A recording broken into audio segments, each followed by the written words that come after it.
कल आपने ट्वीट करा कि हम अपनी पार्टी से कल जो है पर्चा दाखिला करेंगे।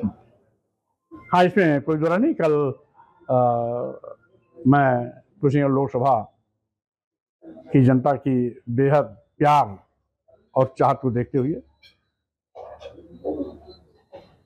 कुशीनगर में विकास के मुद्दे पर मैंने पहले भी काम किया। इस लोकसभा में भी विकास के मुद्दे पर ही मैं चुनावी मैदान में उतरूंगा। जन जन का सम्मान सदैव मेरी प्राथमिकता में रहा है, आज भी है, आगे भी रहेगा। और यही कारण है कि जाति, पार्टी, धर्म से ऊपर उठकर जिस तरीके से कुशीनगर की जनता मेरे साथ आज खड़ी दिखाई पड़ रही है, उसे हमें पूरा विश्वास है कि कुशीनगर की जनता हमें जीत तो दिलाएगी ही दिलाएगी, साथ ही साथ यहाँ के जनप्रतिनिधियों ने जो उनके सम्मान स्वाभिमान का पर ठेस पहुंचाई है, विकास से खिलवाड़ किया है, और जनप्रतिनिधियों ने अपने उत्तरदायित्व का निर्वहन न करके शोषणकारी नीति का शिकार बनाया है। जनता उनको सबक भी सिखाएगी और उसके एवज में यहाँ के विकास की जिम्मेदारी मुझे सौंपेगी, ऐसा मुझे पूरा विश्वास है। भाजपा का कहना है कि इस बार 400 पार और कुशीनगर के प्रत्याशी का कहना है 8 लाख पार। देखिए, अभी बड़बोलापन है और ये भाजपा के नेताओं की भाषा नहीं है, ये भाजपा सरकार का घमंड बोल रहा है। लोकतंत्र है, किसको जीतना है, किसको हारना है, किसको कितनी सीट मिलनी है, किसको नहीं मिलनी है, ये जनता तय करती है। सरकार कैसे तय कर देगी हम 400 के पार जाएंगे? इसका मतलब है या तो सरकार का घमंड बोल रहा है, या सरकार ईवीएम मशीन के दुरुपयोग की जो साजिश और संरचना कर रही है उसको जस्टिफाई करने के लिए पहले से ही 400 के पार का नारा दे करके उसको सच साबित करने की कोशिश करने के लिए ये बयान दिया जा रहा है। इसके सिवाय कुछ नहीं है। और रही बात, जब सरकार हम 50% से एक भी सीट ज्यादा होने पर बना सकते हैं तो 400 पार क्या, 400 पार के पीछे भी एक इनकी साजिश है, क्योंकि भारतीय संविधान को बदलने की इनकी लगातार कोशिश चल रही है। ये भारतीय संविधान बदलना चाहते हैं। संविधान बदलने के लिए 400 की संख्या आवश्यक है और इसीलिए 400 पार बोल रहे हैं।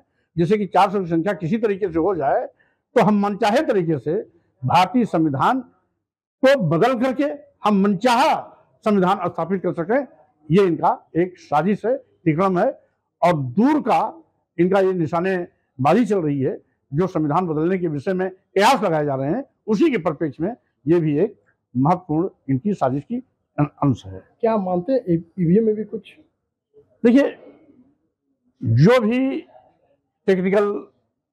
जितनी भी टेक्निकल मशीनें हैं, जिसे टेक्नोलॉजिस्ट ही बनाते हैं, जब इंजीनियर बनाता है तो जितना हम उसका सकारात्मक परिणाम ले सकते हैं उतना ही नकारात्मक परिणाम भी हम उससे ले सकते हैं। जब ईवीएम से हम पॉजिटिव रिजल्ट ले सकते हैं तो नेगेटिव रिजल्ट क्यों नहीं ले सकते? संभावनाएं हर जगह रहती हैं।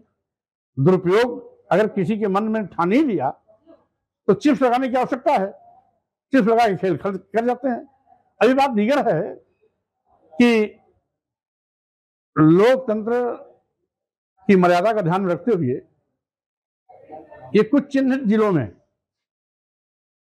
कुछ चिन्हित केंद्रों पर इस प्रकार का खेल खेलते हैं जिससे कि ईमानदार भी बने रहें और काम भी हो जाए।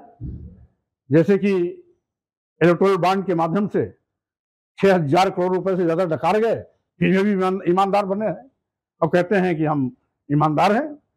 तो अब 6000 करोड़ का भ्रष्टाचार करने वाला ईमानदार बनने का अगर ढोंग कर सकता है तो स्वाभाविक रूप से वो ईवीएम मशीन के दुरुपयोग करने का खिलाड़ी अपने को लोकतंत्र का पुजारी क्यों नहीं कह सकता है? तो स्वाभाविक रूप से अभी अभी कल नीरव मोदी जी का एक बड़ा खुलासा हुआ जिसमें बताया कि 13,000 करोड़ के घोटाले में हमारा तो 32% ही पैसा है, शेष तो भारतीय जनता पार्टी के नेताओं का है। और उन्होंने तो नाम भी गिनाया कि एक एक नेता को मैं नाम कहिए तो बता दूं जिनको मैंने पैसा दिया है। तो ऐसे ऐसे भ्रष्टाचारी लोग आज देश को लूट रहे हैं और देश को लूट करके केवल अदानी और अंबानी की तिजोरी भर रहे हैं। यहां तक कि सरकारी विभाग प्रतिष्ठान जिसमें देश के नौजवानों को सरकारी नौकरियां मिलनी चाहिए, आज वो भी अपने चहेते उद्योगपतियों के हवाले कर रहे हैं। आप देखे होंगे कि देश के सभी बंदरगाह, एयरपोर्ट, एयर इंडिया, तो सभी रेलवे स्टेशन, कई दर्जन ट्रेनें, LIC जैसी बड़ी संस्थाएं, ये सरकारी प्रतिष्ठान, सरकारी विभाग, सरकारी संस्थाएं केवल अदानी और अंबानी दे दिया। तो स्वाभाविक रूप से आज लोकतंत्र कुचला जा रहा है, देश बेचा जा रहा है, संविधान की बदलने की कोशिश की जा रही, संविधान की धज्जियां उड़ाई जा रही हैं। इसलिए भाजपा की विदाई तय है। ये 400 के पार बोले या 500 के पार बोले, इनका कोई जादू की चलने वाला नहीं है। मोदी जी का और भारतीय जनता पार्टी का बोरिया बिस्तर गोल होने जाना है।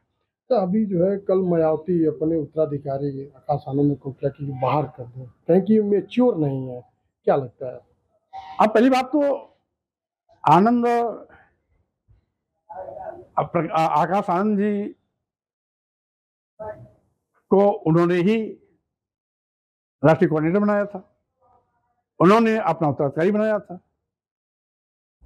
अब अगर 1.5 साल बाद, साल भर बाद बहन जी को यह आभास हो रहा है कि वो मेच्योर नहीं है, तो हम तो कहते हैं कि आकाश आनंद से ज्यादा मेच्योरिटी बहन जी में नहीं है। अगर मेच्योरिटी नहीं थी तो आपने उत्तराधिकारी बनाया क्यों? ये तो बहन जी अपनी इमेच्योरिटी का सर्टिफिकेट दे रही हैं। आकाश आनंद तो स्वाभाविक रूप से सब जानते हैं कि अभी नौजवान है, लड़का है, 24 साल का है, तो स्वाभाविक रूप से वो मेच्योर नहीं होगा, ये माना जा सकता है। और बहन जी उत्तराधिकारी और राष्ट्रीय कोऑर्डिनेटर बनाने के पहले इस बात को चिंतन करना चाहिए था कि वो मेच्योर है या नहीं है। आज जब उसने नारा दिया कि भारतीय जनता पार्टी आतंकवादियों की पार्टी है, इस बात पर अगर बहन जी उसको हटा रही हैं, तो स्वाभाविक रूप से वो आकाश आनंद के लोकतांत्रिक आवाज को दबाने की कोशिश कर रही है। अभी क्या कुशीनगर में क्या लगता है कि कहीं आपको लड़ाई दिखाई दे रहा है? अब देखिए, चुनाव तो चुनाव होता है और चुनाव में अगर लड़ाई नहीं दिखाई पड़ी तो लड़ाई का मजा भी नहीं रहता है। लड़ाई दिखाई भी पड़नी चाहिए और दुश्मन को भी मजबूत होना चाहिए, तभी लड़ने में मजा आता है। कमजोर पहलवान को पटकने में मजा नहीं आता है, मजबूत पहलवान को पटकने में मजा आता है। इसलिए हम चुनाव को चुनाव मानते हैं और लोकतंत्र में विश्वास करते हैं। हम ये भी जानते हैं कि जनता जिसके साथ रहती है वो चुनाव जीतता है। इसीलिए जिस तरीके से यहाँ के जनप्रतिनिधियों के खिलाफ गुस्सा है, विकास का वादा करने वाले लोगों ने ठेंगा दिखाया है। हमें याद है इसी कुशीनगर की धरती पर माननीय प्रधानमंत्री जी ने अपने चुनावी सभा में कहा था कि पौर्णा चीनी मिल चलाएंगे। पौर्णा चीनी मिल तो अब तक नहीं चली, अलग गई।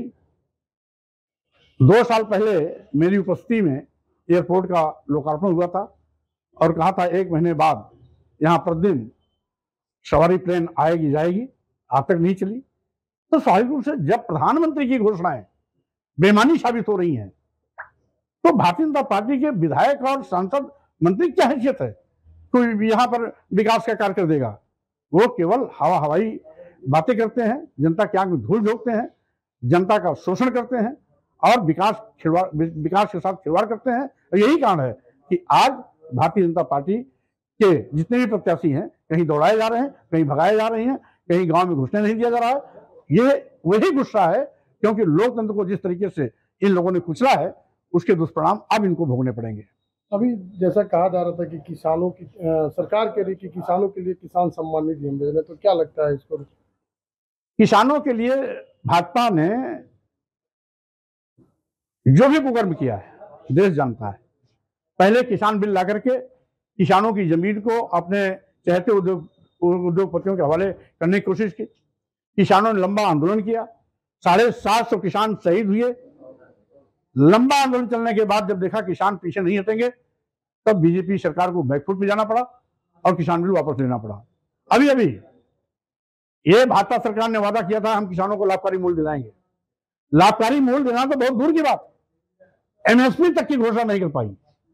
किसान आंदोलन कर रहे हैं दिल्ली में MSP की मांग को लेकर के, MSP की घोषणा आज तक नहीं कर पाई। अलबत्ते किसानों पर बर्बर तरीके से लाठियां भाजी गई, आंसू गैस छोड़े गए, रबर की बुलेट दागी गई। वैसे तो बड़ी बड़ी लच्छेदार भाषण करेंगे किसान अन्नदाता भगवान है, लेकिन जब किसान अपने हक, हकूक और फसल की कीमत मांगता है तो उसके साथ दुश्मनों जैसा व्यवहार किया जाता है। और जिसका नजारा अभी अभी आपको किसान आंदोलन में देखने को मिला कि भाजपा सरकार ने किस तरीके से किसानों पर लाठियां चलाई हैं, किस तरीके से बुलेट की रबर बुलेट दागे गए हैं, किस तरीके से ड्रोन द्वारा आंसू गैस छोड़े गए हैं। ऐसा लगता है वो दुश्मन देश से लड़ रहे हैं, वो अन्नदाता भगवान नहीं बल्कि कोई दुश्मन है। ऐसा दुर्व्यवहार उनके साथ किया जा रहा है। ये तो हमारे साथ स्वयं प्रसाद मौर्य जी जो बता रहे हैं कि इस बार की जो लड़ाई है कहीं देखने को नहीं मिल रही है, और फील्ड में जब तक लड़ाई अगला पहलवान मजबूत न हो तो फिर वो लड़ाई नहीं मानी जाती है। Shailendra Gupta, ABP news, Kushinagar.